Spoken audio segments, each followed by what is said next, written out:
Many Americans arrive in Canada expecting small differences. The language sounds familiar. The cities look modern. The systems feel recognizable. What they do not expect is the quiet. Not silence in the literal sense, but a noticeable reduction in noise, conversation, and emotional display. Public spaces feel restrained. People speak lower. Reactions feel muted. For Americans used to constant background chatter, this quiet feels unsettling. On buses, phones stay down.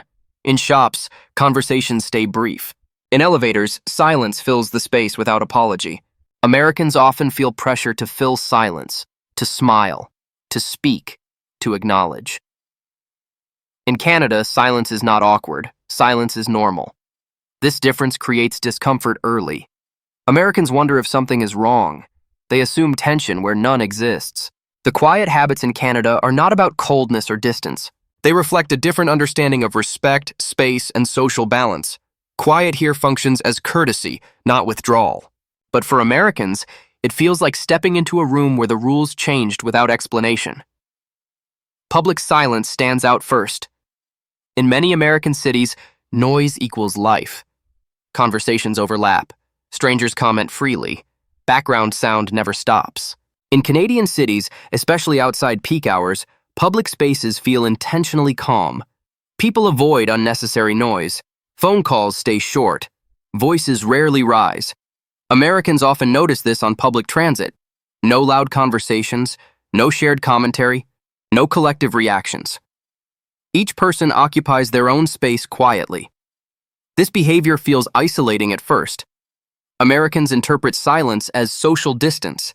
Canadians interpret it as respect. Speaking loudly in public draws attention, and attention feels uncomfortable. The goal is to blend, not stand out. This quiet habit protects personal space in shared environments. Americans raised in expressive settings struggle adjusting. They feel invisible. They feel unsure when to speak.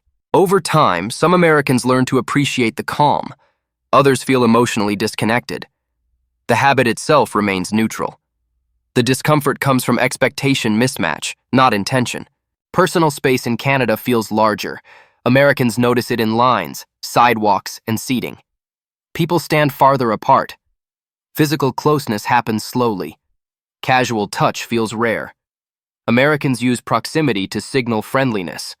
Canadians use distance to signal respect. Standing too close can feel intrusive rather than warm. This creates subtle tension. Americans step forward. Canadians step back. Neither notices consciously, yet both feel something off. Eye contact follows similar rules. In the United States, eye contact often invites engagement. In Canada, prolonged eye contact feels invasive.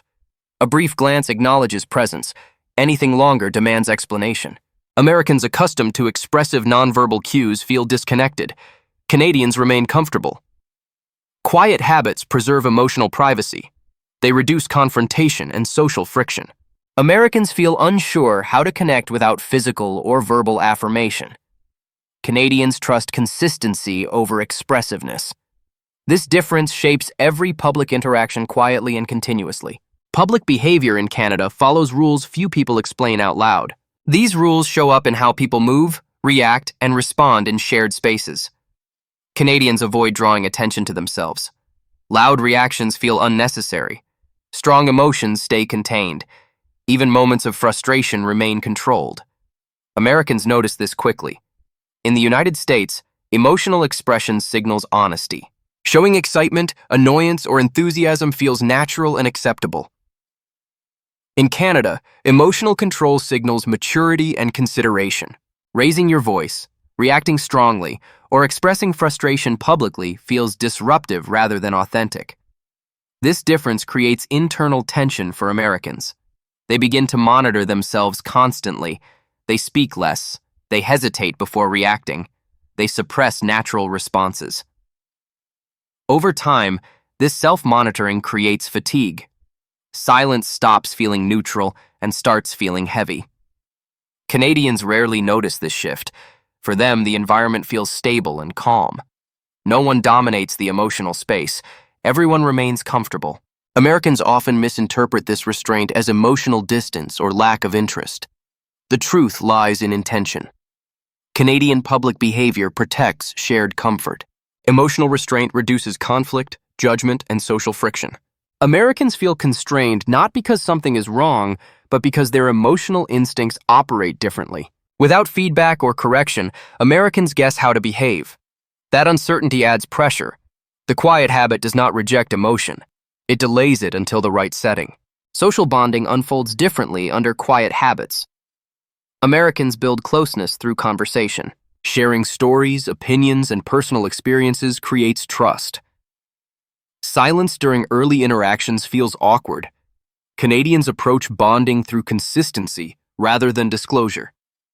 Time spent together matters more than what is said. Silence does not block connection. It exists alongside it. Americans often feel confused by this pace. Friendships do not advance quickly. Invitations remain limited. Personal lives stay private longer. Americans interpret this as disinterest or emotional distance. Canadians see it as normal progression. Trust builds through reliability. Showing up repeatedly matters more than opening up early.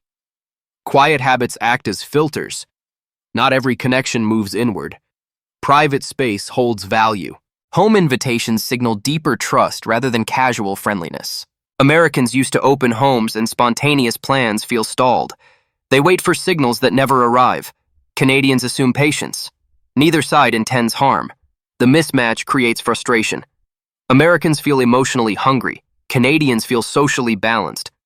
Adjusting expectations reduces tension. Accepting silence as part of connection changes the experience. Over time, Americans who adapt often discover deeper loyalty beneath the quiet surface. The bond forms slowly, but holds strong once established.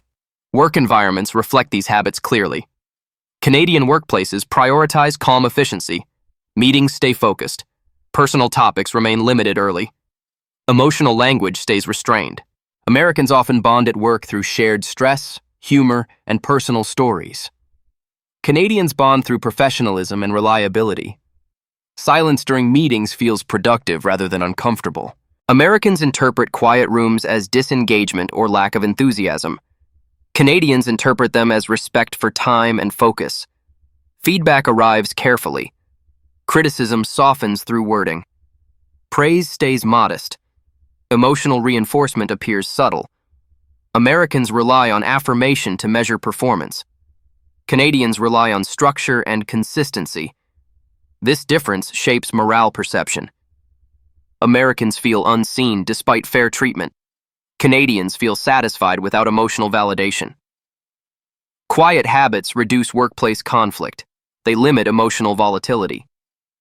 Americans accustomed to expressive environments struggle adjusting. They wonder where they stand. Canadians assume clarity through process rather than conversation. Neither system fails. Each serves a different cultural rhythm. Understanding this prevents misinterpretation.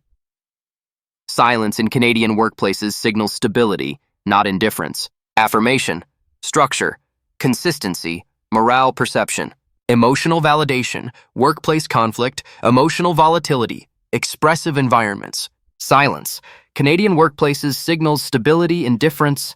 Quiet habits challenge American assumptions about connection, comfort, and belonging. Silence does not equal rejection. Distance does not equal dislike.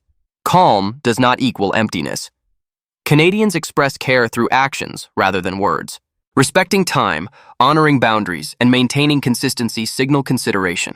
Americans express care through presence, conversation, and emotional engagement. When these systems meet, misunderstanding forms. Americans feel emotionally disconnected. Canadians feel socially balanced. Adjustment requires reframing silence. Silence becomes neutral rather than negative. Learning to sit without filling space reduces anxiety. Over time, many Americans find relief in the calm. Fewer confrontations, less pressure to perform emotionally. Others continue missing expressive energy. Both reactions remain valid. Quiet habits shape daily life subtly and continuously. Understanding them prevents loneliness and frustration. Silence here is not absence. Silence is structure. Once expectations align, life in Canada feels calmer, steadier, and quietly supportive rather than emotionally distant.